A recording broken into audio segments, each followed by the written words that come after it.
مرحبا عيوني، شلونكم؟ ان شاء الله تكونوا كلكم بخير يا ربي. بما انه سمر تايم اذا ايس كريم تايم. من البارحه طبعا عجبني فد شيء وقلت لازم اسويه وارويكم اياه. البارحه احد عزله من وقت، فاليوم من الصبح رحت جبت الاشياء واجيت. الاشياء هي شنية بسيطه جدا، كرواسون زين وايس كريم، وهسه راح ارويكم شلون راح اسويه. طريقة العمل هي شنية؟ طريقة جدا سهلة.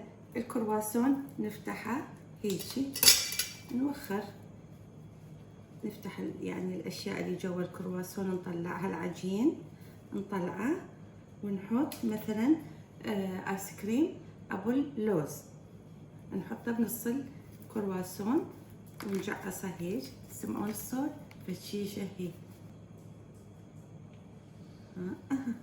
صار عندنا، سويت هنا كرواسون بالايس كريم الابيض، وهسه صار عندنا بالايس كريم اللي هو بالشوكولات واللوز. صار عندنا 3 انواع من الحلويات، باللوز، بالشوكولات الابيض، وبالدارك شوكولات. واحنا قاعدين ببيتنا راح ناكل حلويات كلش طيبه.